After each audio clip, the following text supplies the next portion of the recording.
নমস্কার, আপনারা দেখছেন নিউজ লাইন। চোপড়া দাসপাড়া এলাকায় স্থানীয় ছাত্রছাত্রী অভিভাবকদের নিয়ে শিক্ষামূলক আলোচনা শিবিরের আয়োজন করা হয়। ন্যাশনাল এডুকেশন ওয়েলফেয়ার সোসাইটির উদ্যোগে এই আলোচনা শিবিরে উপস্থিত ছিলেন খ্যাতিসম্পন্ন মোটিভেশন বক্তা আবিদিন হক আদি, মুরলীগঞ্জ হাই স্কুলের প্রধান শিক্ষক শামসুল আলম, চোপড়া সার্কেলের পরিদর্শক বরুণ শিকদার সহ এলাকার সমাজ কার্য ও শিক্ষা অনুরাগী ব্যক্তিরা। জায়গা থেকে হয় আর কিছু হচ্ছে মানে কিছু একটা ঘটবে, এমনি এমনি কিছু হয় না। এখানে কোনো একজন মা আজকে বদলাবে, কোনো একজন বাবা আজকে বদলাবে, কোনো একজন স্টুডেন্ট, তার মূল হোতা হচ্ছে তিনি। ওনাকে আমার অত্যন্ত ভালো লাগে কি এডুকেশনালিস্ট মানুষ তার সাথে জুড়ে গেছেন।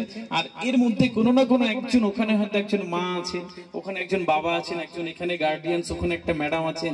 হয়তো আল্লাহ ভালো লেগেছে যে আমি যখন বিভিন্ন জেলাগুলোতে যাই, কলেজ ইউনিভার্সিটিসগুলোতে যাই, আমার অনেক ভালো লাগে এবং আমার মনে হতো যে বোধহয় এই জেলাটা আমার অনেক বেশি ভালোবাসে বা ওই জেলাটা আমার বেশি ভালোবাসে। উত্তর দিনাজপুর এসে আমার কনসেপ্টটা পাল্টে গেছে। এখানকার এত মানুষ যে আমাকে দেখেন এবং এত ভালোবাসা, মানে আমার ভালোবাসার যেই জায়গাটা, সেই জায়গাটায় উত্তর দিনাজপুর, চোপড়া, লালবাজার একটা বড় জায়গা জুড়ে থাকবে এরপর থেকে।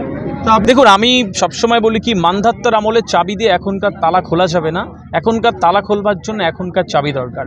ন্যাশনাল এডুকেশন ওয়েলফেয়ার সোসাইটি সেই চাবি এনেছে এবং একটা দিশা দেখাচ্ছে ছাত্রছাত্রীদের। তারা যদি এই চাবিটাকে অ্যাকসেপ্ট করে এবং এই চাবি দিয়ে তারা জীবনের একটা দুর্দান্ত তালা খুলতে পারে, তার সেই তালা খোলবার পরে তারা ওই পাটটাতে গিয়ে দেখবে একটা সুন্দর জীবন অপেক্ষা করছে।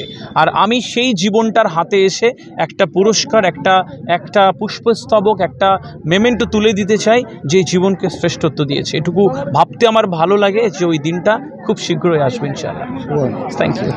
Thank you so much.